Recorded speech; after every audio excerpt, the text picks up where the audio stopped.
কি ব্যাপার বৌমা, দুটো বিস্কুট রাখছিলাম তাও খেতে বসে গেছো?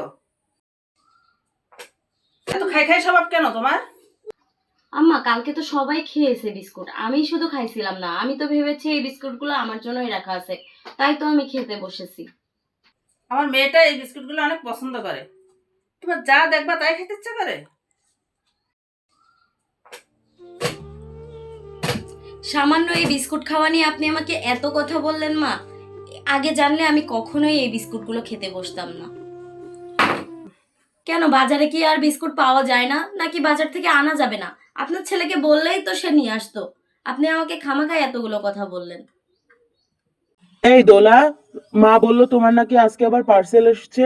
আমার কাছে এটাও জিজ্ঞেস করতেছিল তোমার রোজ রোজ কিসের এত পার্সেল আসে। হ্যাঁ, বাসায় পরার জন্য দুইটা ড্রেস অর্ডার করছিলাম। আমার মা টাকা পাঠাইছিল, সেই টাকা দিয়ে।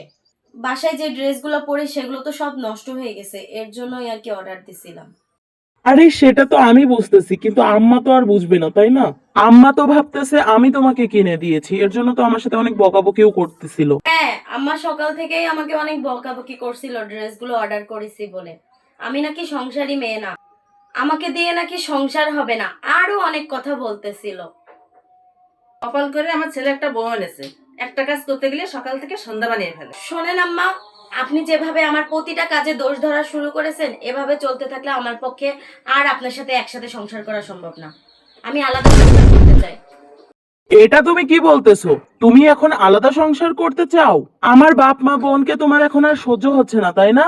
তাই জন্যই তো আলাদা সংসার করতে চাচ্ছো। মেয়েরা আলাদা সংসার চায় কেন জানো? আলাদা সংসারে মেয়েদের কোনো কাজের হিসাব দিতে হয় না, পড়ারও হিসাব দিতে হয় না, আর খাওয়ারও হিসাব দিতে হয়। কিন্তু পরের সংসারে এক গ্লাস পানি খেতে গেলেও হিসাব দিতে হয়। পরের সংসার সবার জন্য সুখের হয় না, বুঝছো?